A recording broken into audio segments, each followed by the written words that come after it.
नमस्कार, स्वागत है आपका न्यूज इंडिया पर। मैं हूं आपके साथ राकेश टंडन और आप देख रहे हैं न्यूज एट 7, वो शो जहां खबरों को सिर्फ दिखाया नहीं जाता बल्कि समझा भी जाता है।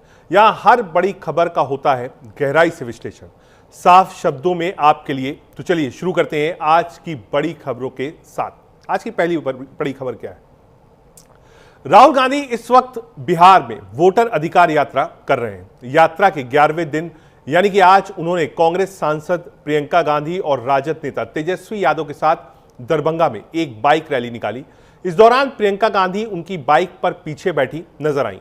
बाइक रैली का एक वीडियो भी सामने आया है जिसमें देखा जा सकता है कि प्रियंका गांधी राहुल गांधी के बाइक पर हेलमेट पहनकर बैठी हैं।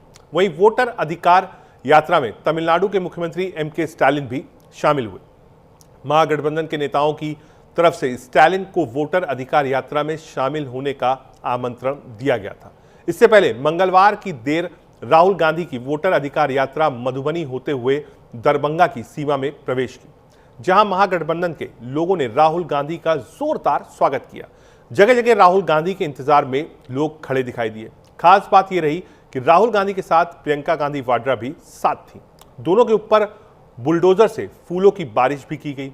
साथ ही राहुल गांधी के पास आने की लोगों में होड़ मच गई थी। अंत में किसी तरह राहुल गांधी का काफिला दरभंगा के खरुआ गांव पहुंचा, जहां Fakhruddin Ali Ahmed teachers training college में रात्रि विश्राम हुआ। रात्रि विश्राम से पहले राहुल गांधी से मिलकर एसआईआर में गड़बड़ी की शिकायत भी कांग्रेस के नेताओं ने की।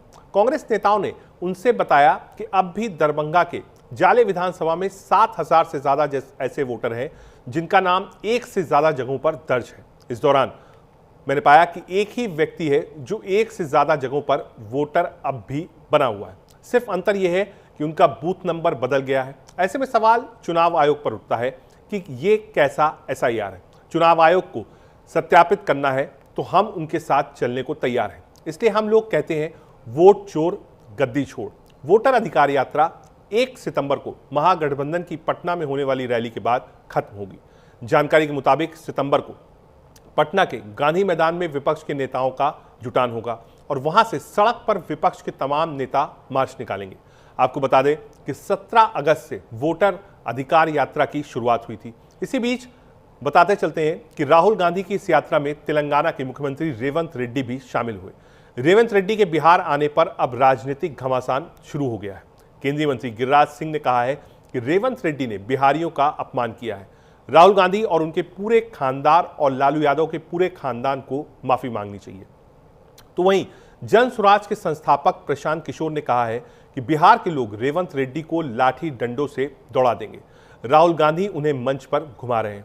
ये उनकी मानसिकता को दर्शाता है कि आप बिहार को गाली देने वाले व्यक्ति को मंच पर साथ बैठा रहे हैं। आपको बता दें कि रेवंत रेड्डी ने अपने बयान में कहा था कि मजदूरी करना बिहार के लोगों के डीएनए में है।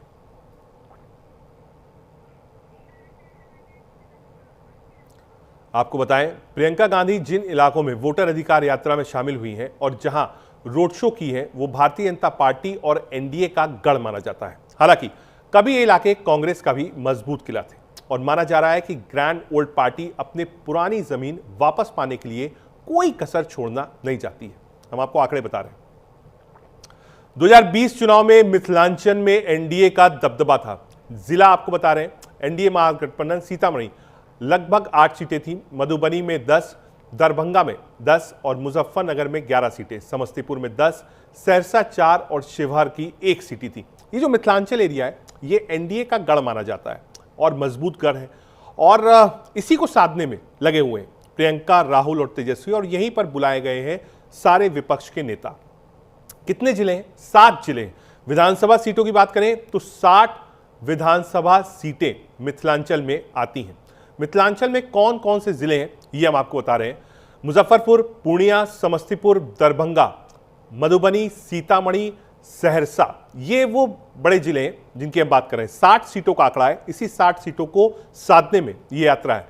बिहार विधानसभा चुनाव की अगर बात करें तो एनडीए को इन 60 में से 42 सीट मिली थी, महागठबंधन को 18, एलजेपी और अन्य को कुछ भी प्राप्त नहीं हुआ था। यह आंकड़ा है, यानी एक लंबा मार्जिन है जो मार्जिन कवर करना चाहते हैं। कौन कौन शामिल हो रहा है ये हम आपको बता रहे हैं बिहार में कैसे होंगे मददगार। एमके स्टालिन हिंदी का विरोध किया है, उदयनिधि स्टालिन सनातन का विरोध किया है। राहुल के साथ किसका हाथ? एमके स्टालिन सीएम तमिलनाडु हैं, सिद्धारमैया आए कर्नाटक के सीएम हैं, अखिलेश यादव की हम बात कर रहे हैं वो आए थे। तो ये वो लोग हैं जो लगातार उस यात्रा में शामिल हो रहे हैं और माना जा रहा है कि जब 1 तारीख को समापन होगा तो पूरा इंडिया अलायंस आपको पटना में दिखाई पड़ेगा। क्या कुछ कहा गिरिराज सिंह ने इस पूरे मामले में, सुनाते हैं।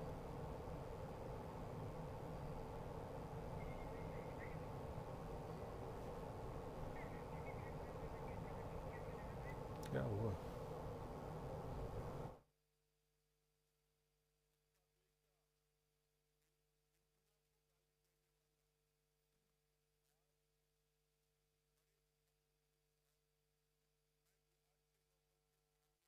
इस राहुल गांधी पूरे नकली गांधी परिवार है। हाँ, 50 साल रहेंगे, काम के बल पे रहेंगे। 27 करोड़ गरीबों को आज तक आपके दादी से लेकर के आपने निकाला क्या? काम के बल पे 50 साल रहेंगे और आप झूठ बोलते रहिए। जनता आपको इसी तरह से सड़क के किनारे कर देगी। और जिस ढंग से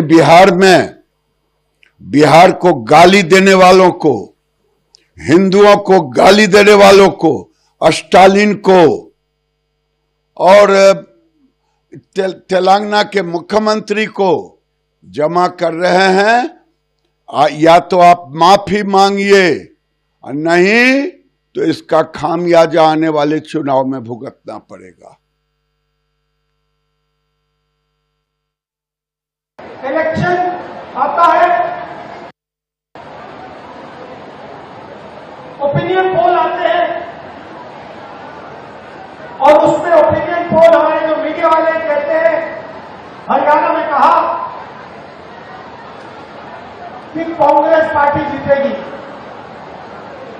नरेंद्र मोदी और अमित शाह कहते हैं बीजेपी जीतेगी और आंकड़े देते हैं 300 पार। 2014 में, 2019 में ओपिनियन पोल कुछ और कह रहे थे। नरेंद्र मोदी जी 2019 के चुनाव के बाद रिजल्ट आने से पहले प्रेस कॉन्फ्रेंस करते हैं, कहते हैं 300 सीटें आएंगी। हिंदुस्तान के सारे पोस्टर कुछ और कह रहे हैं, ओपिनियन पोल कुछ और कह रहे हैं। नरेंद्र मोदी कहता है 300 सीट आएंगी, कितनी आई? 300 आई। क्यों? वोट चोर। भाइयों बहनों,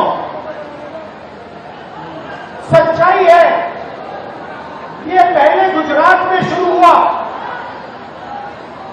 ये 2014 से पहले गुजरात में शुरू हुआ और 2014 में नेशनल लेवल पे ये लोग इसको लाए। गुजरात मॉडल आर्थिक मॉडल नहीं है, गुजरात मॉडल वोट चोरी करने का मॉडल है। और इस मॉडल को ये 2014 में नेशनल लेवल पे लाए। आप देखिए, मध्य प्रदेश का चुनाव चोरी किया, हरियाणा का किया, महाराष्ट्र का किया। हम कुछ बोलते नहीं थे क्योंकि सबूत नहीं था, मगर महाराष्ट्र में सबूत मिल गया। इन्होंने कुछ ज्यादा कर दिया।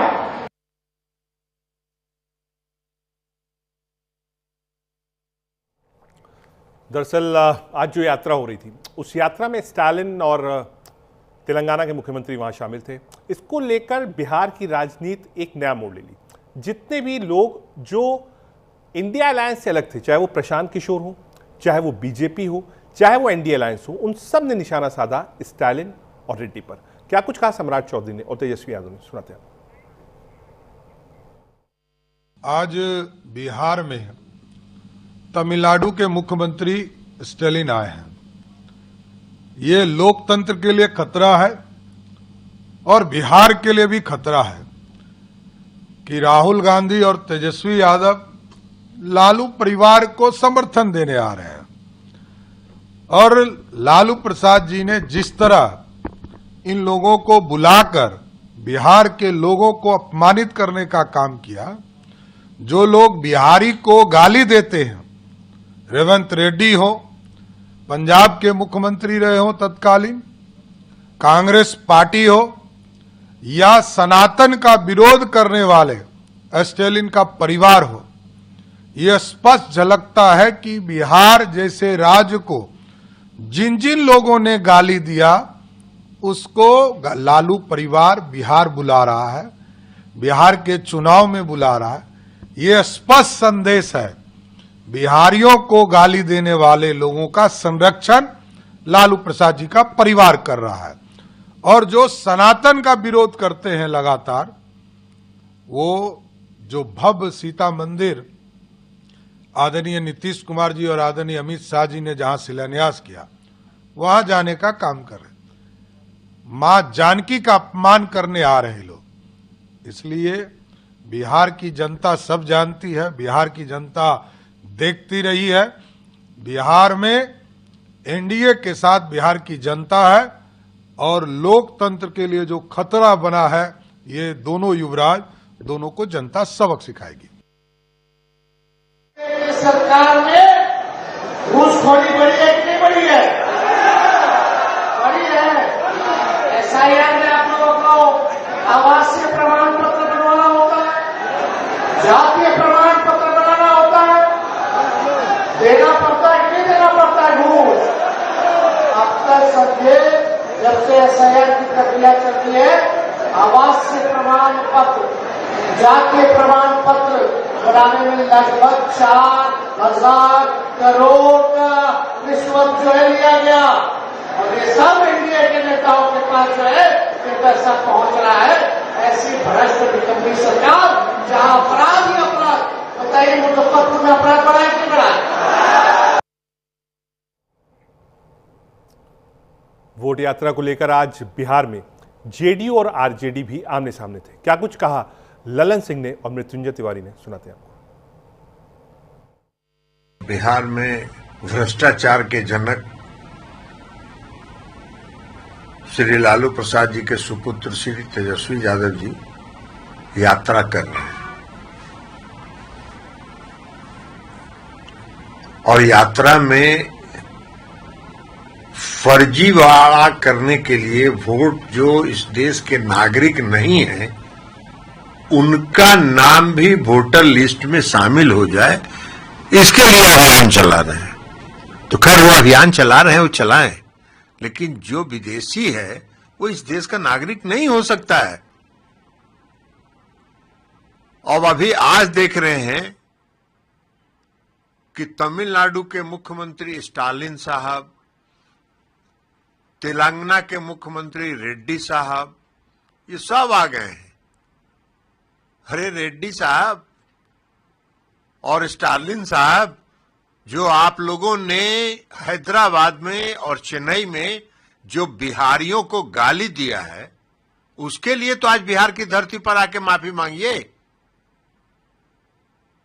डीएमके के सांसद दयानिधि मारन जी ने कहा कि बिहारी आते हैं तमिलनाडु में, यहां मजदूरी करते हैं, टॉयलेट साफ करते हैं तमिलनाडु के लोगों का।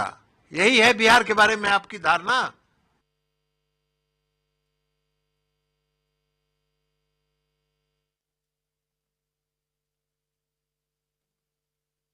अभी तक तो बहुत उदाहरण ऐसे मिले जहां वोट चोरी करके ही सरकार में बीजेपी आई है।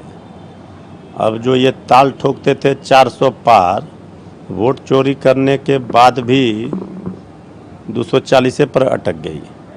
तो वोट चोरी के मामले को जिस तरह से बिहार की जनता ने वोट चोर गद्दी छोड़ के नारों से पूरे देश हिला दिया है, केंद्र सरकार का नींद हराम कर दिया है, ये राहुल गांधी जी को भी इसका एहसास हो रहा है। इसलिए वो कह रहे हैं कि केंद्रीय गृह मंत्री आदरणीय अमित शाह जी जो दावा कर रहे हैं वोट चोरी के दम पर, अब ये चलने वाला नहीं है। अभी तक तो बहुत उदाहरण ऐसे मिले जहां वोट चोरी करके ही सरकार में बीजेपी आई है। अब जो ये ताल ठोकते थे 400 पार, वोट चोरी करने के बाद भी 240 पर अटक गई।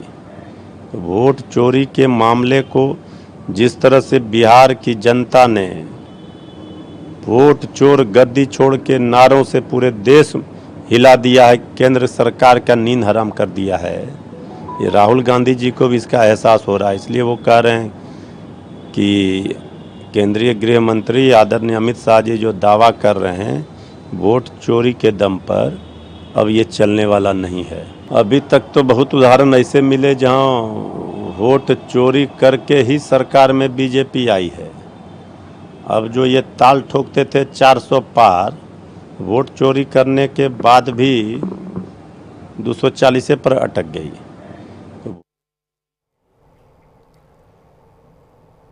प्रशांत किशोर ने भी आज बिहारी अस्मिता को एक मुद्दा बनाया। आज बिहार में जब यात्रा चल रही थी तो प्रशांत किशोर ने कहा कि जो लोग बिहारियों का अपमान करते हैं उनको राहुल गांधी अपने साथ लेकर जीप पर चल रहे हैं, उनको अपने साथ मंच पर जगह दे रहे हैं। क्या कुछ कहा प्रशांत किशोर ने, सुनाते हैं। बिहार के लोग मजदूरी करने के लिए पैदा हुए हैं, ये रेवंत रेड्डी का बयान है। और कांग्रेस वाले उसी रेवंत रेड्डी को मंच पर बैठाकर घुमा रहे हैं। इनको लगता है कि बिहार का सारा आदमी बेवकूफ है।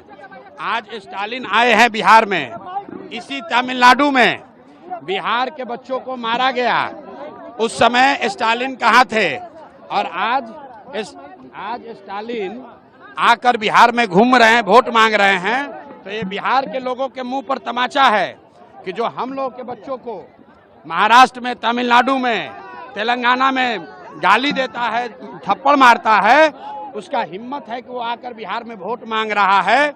और कहीं न कहीं ये कांग्रेस का और तेजस्वी यादव का चरित्र भी दिखाता है। हमने देखा किस तरह से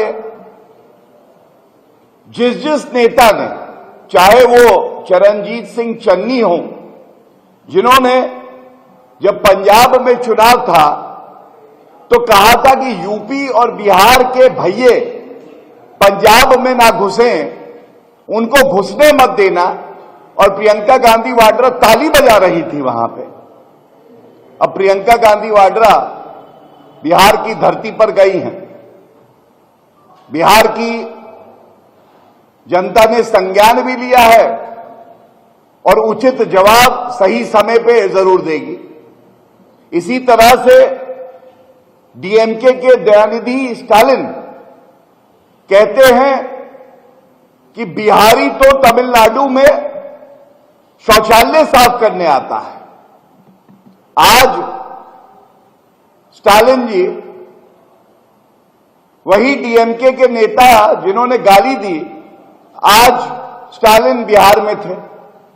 क्या संदेश देना चाहती है कांग्रेस पार्टी, आरजेडी, कि जो बिहारियों का अपमान करेगा, उनकी अस्मिता को ठेस पहुंचाएगा, उनको स्टार प्रचारक बना दिया जाएगा। और इसी तरह से रेवंत रेड्डी जी, जिन्होंने कहा था कि तेलंगाना का डीएनए तो अच्छा है, बिहार का डीएनए अच्छा नहीं है। हमने देखा वो भी कल यात्रा में सम्मिलित थे। तो ये कहना गलत नहीं होगा, जिसने उत्तर भारतीयों को, बिहारियों को, उत्तर प्रदेश के निवासियों को अब शब्द कहे, वो कांग्रेस पार्टी में सम्मान पाते हैं और स्टार प्रचारक बन जाते हैं। आगे बढ़ते हैं। अमार की रात